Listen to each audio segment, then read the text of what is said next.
Mheshimiwa Spika, Mheshimiwa Mwenyekiti, nichukue nafasi hii kukushukuru kwa kunipa nafasi hii kuchangia ofisi hii ya Waziri Mkuu.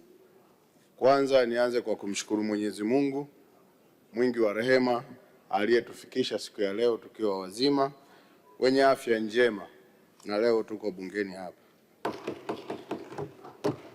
Mheshimiwa Spika, nichukue nafasi hii pia kuipongeza serikali ya awamu ya 6 kupitia kwa Dr. Samia Suluhu Hassan, rais na jemedari wetu, kwa jinsi ambavyo ameendelea kuisimamia serikali na malengo mazima ambayo tunaendelea kupanga bajeti hizi na fedha zinatolewa katika majimbo yetu. Nishukuru sana serikali na nimshukuru sana Mheshimiwa Rais. Lakini pia nimshukuru mwasilishaji wa bajeti hii ambaye ni Waziri Mkuu kwa jinsi ambavyo amefanya ziara ndani ya majimbo yetu na katika wilaya zetu mbalimbali. Ameendelea kusimamia kile ambacho aliahidi hapa kuwa anaenda kusimamia katika utekelezaji wa majukumu ya serikali, na kama mtendaji mkuu wa serikali ameendelea kufanya haya kwa kumaanisha na kuendelea na ziara ambazo tunaamini zinaleta tija ndani ya majimbo yetu. Nimuombe tu, kwa sababu ndani ya jimbo langu aliahidi kurudi tena, basi niombe, kwa sababu hakufanya mkutano, aliahidi kurudi tena, nimuombe pale atakapopata nafasi aweze kurudi ili akafanye mikutano kama alivyokuwa ameahidi alipokuwa ameshindwa kufanya mikutano. Mheshimiwa Mwenyekiti, baada ya maneno hayo nianze kuchangia pia kutoa pole kwa maeneo mbalimbali ambayo yamepata mafuriko kwa mvua ambayo ni neema ya Mungu ametupa, lakini pale ilipozidi tutoe pole sana. Kipekee sana nitoe pole kwa wananchi wa jimbo langu ambao kwa sehemu kubwa wameathirika na mafuriko hayo ya mvua zinazoendelea. Nitoe pole sana walioathirika baadhi ya kata za Katumba Songwe, Bujonde, Ngonga, Kajunjumele, Rusungu na baadhi ya maeneo ya Makwale ambayo yameathirika sana na mvua hizi zinazoendelea. Mheshimiwa Mwenyekiti, baada ya kutoa pole hizo, naomba kutoa mchango kama ifuatavyo. Mheshimiwa Mwenyekiti, kwa hotuba alivyowasilisha Mheshimiwa Waziri Mkuu, nipongeze pia kwa jinsi ambavyo TARURA wamekuwa wakifanya kazi nzuri sana na Profesa Shemdoe, waziri wetu wa TAMISEMI.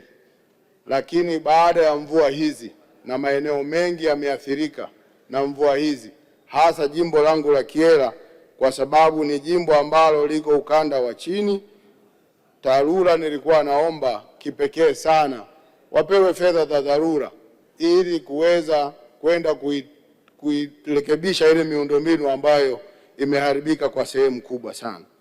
Mheshimiwa Mwenyekiti, ukiangalia katika majimbo yetu na hasa katika jimbo la kwangu, kata za Nkokwa, kata za Katumba Songwe, kata za Rusungo, ambazo mpaka sasa hivi baadhi ya maeneo kama daraja la Ngana ushirika, ambako wanafunzi wamelazimika kuahirisha kusoma eneo moja na wamehamia shule nyingine kwa sababu ya kushindwa kuvuka. Nilikuwa naiomba ofisi ya Waziri Mkuu ichukue jambo hili na ipe udharura wa pekee ili tuweze kujenga lile daraja la Ngana ili wanafunzi wa ushirika waweze kwenda masomoni kama ambavyo walikuwa wanaendelea na masomo kama kawaida. Nafahamu kuwa kuna mpango mkubwa wa kupewa TARURA fedha ya dharura, lakini nilikuwa naomba serikali kuwa ichukue kipaumbele katika yale maeneo ambayo yana athari kubwa kwa wananchi ili kuweza kurudisha ile furaha ya wananchi wa maeneo husika, hasa katika majimbo ambayo yameathirika na mvua hizo. Mheshimiwa Mwenyekiti, kulingana na mvua ambazo zinaendelea kunyesha kila wakati, jimbo letu la Kyela linakuwa linaathirika kwa ukanda wa kusini. Lakini kuna mradi mmoja ambao naamini kama serikali itauwekea kipaumbele na kuanza kuutekeleza, naamini kabisa itakuwa tunaondoa kero kwa wananchi wa jimbo la Kyela. Mradi huo ni wa Songwe Basin ambao uko chini ya ofisi ya Waziri Mkuu. Nilikuwa naomba sana ule mradi wa Songwe Basin ambao una component nyingi ndani yake, ambao kizungumza leo utakuwa mkombozi kwa sehemu kubwa. Nafahamu serikali ipo katika hatua za kumtafuta mkandarasi au tunamuita transaction advisory, lakini nilikuwa naomba kuwa katika ile PPP tuangalie zile component ambazo zinaweza zikawa zinakubalika kwa watu ambao wanataka kuwekeza kwenye PPP, ili tuende haraka ule mradi uanze kufanya kazi, kwa sababu unahusisha ukanda wa kwetu na nchi jirani ya Malawi. Lakini mradi ule tukiusimamia vizuri, naamini kabisa itakuwa ni suluhisho la mafuriko ya kata zote ambazo ziko ukanda wa Katumba Songwe na mpaka wakati ya Malawi na Tanzania. Nilikuwa naomba Mheshimiwa Mwenyekiti, mradi huo upewe kipaumbele, kwa sababu sasa hivi walikuwa wanaendelea na mchakato huo. Nilikuwa naomba ongezewe nguvu, kwa sababu mradi huo utakuwa ni ukombozi kwa wilaya ya Kyela na wilaya zingine 4 ambazo zitakuwa zimepitiwa na mradi huo.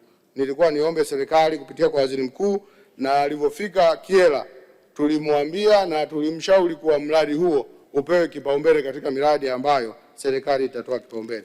Mheshimiwa Mwenyekiti, kwa sababu muda wetu unakimbia, naomba nizungumzie upande wa zao letu la kokoa.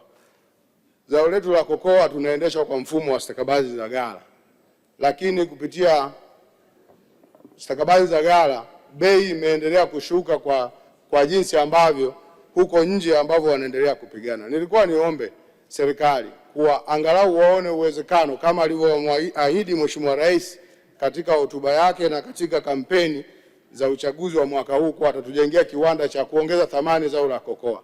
Zao la kokoa lilifika zaidi ya shilingi 32,000 kwa kilo moja. Sasa hivi ninavyozungumzia, mnada wa jana ulikuwa shilingi 7,020. Hivyo wananchi wa Kyela wamekuwa wakiathirika sana kwa kushuka kwa bei hili ya zao hili. Nilikuwa niombe Mheshimiwa Mwenyekiti, kwa kupitia ofisi ya Waziri Mkuu, waone uharaka wa kujenga kiwanda ndani ya jimbo la Kyela, ili zile tani 9,000 mpaka 10,000 tunazozalisha za zao la kokoa ziongezewe thamani, na naamini kwa kuongezewa thamani kule kutafanya kuwa wakati pale bei ambazo zinakuwa zinashuka katika soko la dunia, zao lile liweze kuendelea kupatikana na kuhudumiwa na kuwasaidia wananchi wa Kyela kuendelea kupata bei nzuri ya zao lile, kwa sababu uchumi na biashara kubwa Kyela, sisi zao la kokoa ndio dhahabu yetu na ndio uchumi wetu. Na pia baadhi ya maeneo sasa hivi Tanzania yameanza kulima zao hile kwa sababu limekuwa likiingizia pesa za kigeni nyingi, hasa kwa wakati ule ambapo bei inakuwa juu. Nilikuwa niombe tu Mheshimiwa Mwenyekiti, kwa hili jambo lipewe kipaumbele kikubwa, ili angalau kuweza kuanza kufanya ujenzi, na maeneo yapo tayari ambayo ni ya uwekezaji kwa ajili ya uwekezaji wa kiwanda cha zao la kokoa. Baada ya kusema hayo, Mheshimiwa Mwenyekiti, nikushukuru sana, naunga mkono hoja.